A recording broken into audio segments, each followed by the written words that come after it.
గత 2 సంవత్సరాల క్రితం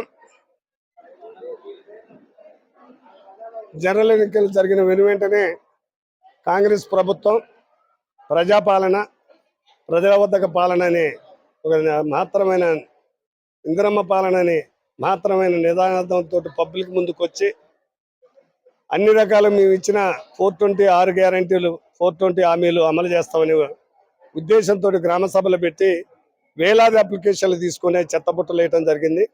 2.5 సంవత్సరాలు పూర్తి చేసుకున్నటువంటి కాంగ్రెస్ గవర్నమెంట్ ఖమ్మం నగర పరిధిలో ఉన్న 48వ డివిజన్కి పట్టువని 2.5 సంవత్సరాల మీద 10 లక్షల వార్డు డివిజన్ బడ్జెట్ 25 లక్షలు కేటాయించారు. అయ్యగాడు ఇవ్వలేదు. 10 లక్షల వరకు కూడా ఇవ్వని పరిస్థితి దీనస్థితిలో ఖమ్మం కార్పొరేషన్ ఉంది.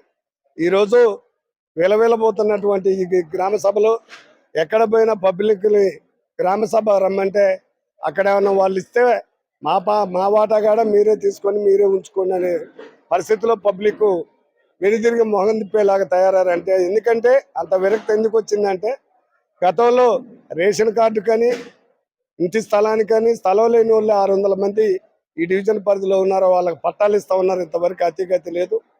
400 మంది అర్హులని ప్రభుత్వమే ఉద్యోగులే లెక్క తెలిపారు. 27 ఇందిరమ్మ ఇల్లు ఇస్తాళ్ళ 18 కడతారు, మిగతా 10 వాళ్ళు బేస్ మట్టాలు కట్టారని, వాళ్ళ ప్లాట్ వంకర ఉందని, ఒక ప్లాట్ తాయిగా ఉందని రకరకాల కొర్రీలు పెట్టి 10 ఇళ్ళని క్యాన్సిల్ చేశారు. కట్టుకునే వాళ్ళు వాళ్ళ సొంత డబ్బులు పెట్టి అప్పులు చేసి కడుతున్నారు. రాబోయే రోజుల్లోనైనా ఇక్కడ ఉన్నటువంటి అర్హులకి ఇది అవుట్కట్స్ కాబట్టి ఇప్పటికైనా ప్రభుత్వ అధికారులు స్పందించి ప్రతి పేదవాడికి ప్రభుత్వ పథకాలు అందే విధంగా చూడాలని మీ ద్వారా అధికారులను డిమాండ్ చేస్తా ఉన్నాం. ముఖ్యంగా కలెక్టర్ గారికి, కమిషనర్ గారికి, మంత్రి గారికి గతంలోనే ఒక 6-7 సమస్యల మీద మెమోరాండాలు ఇవ్వటం జరిగింది, మీడియాకి చెప్పడం జరిగింది, ప్రభుత్వం దృష్టికి తీసుకుపోవడం జరిగింది.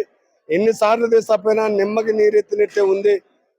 3 టౌన్ ప్రాంతంలో 14 డివిజన్లు ఉంటే 13 డివిజన్లకు పార్కులు, పల్లె దవాఖానలు, కమిటీ హాళ్ళు ఉన్నాయి. మా ప్రాంతంలో గోలపాడు ఛానల్ కిలోమీటర్న్నర ప్రవహిస్తూ ఉంది.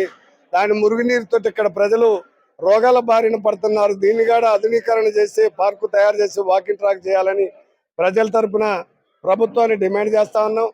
ఖమ్మం పుట్టినటువంటి పార్కు దానవాయిగూడెం పార్కు 14 ఎకరాలు ఇప్పుడు 10 ఎకరాలకే చేరింది. అదంతా ఆర్ట్పై గురి అవుతుంది. దాన్ని వెనువెంటనే కంచేసి దాన్ని పార్కు ఆధునీకరణ చేసినట్టయితే ఈ ప్రాంత 6-7 డివిజన్లకి వాకింగ్ ట్రాక్ ఉపయోగపడితే క్రికెట్ గ్రౌండే కట్టొచ్చు. అక్కడ ప్రభుత్వానికి చాలా ఆనందకరంగా ఉంటుందని ఇక్కడ ప్రజలు కోరుతా ఉన్నారు.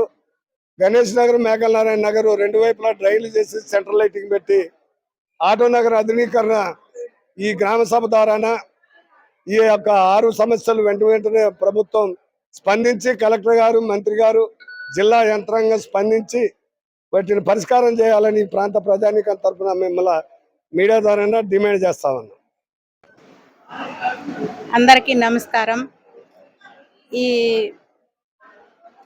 గ్రామ సభ వార్డు సభలో ముఖ్యంగా చెప్పవలసింది ఏంటంటే మా డివిజన్ అభివృద్ధికి అసలు ఏమైనా ఫండ్స్ ఏమీ రాలేదు ఇప్పటి వరకు. గోలపాడు ఛానల్ అయితేనేమి, దానవాయిగూడెం రోడ్డు, గణేష్ నగర్ సైడ్ కాలువ, దానవాయిగూడెం పార్కు, ఈ పనులన్నీ లెటర్లు ఇచ్చినాము. అవన్నీ మంత్రి గారు మా వార్డు డివిజన్ కి సహకరించాలి, పనులు ఇయ్యాలని కోరుకుంటున్నా. ఇచ్చిన అప్లికేషన్లన్నీ త్వరగా అయ్యేటట్టు చూడాలి, తీసుకోవడమే కాదు జరిగేటట్టు చూడాలి.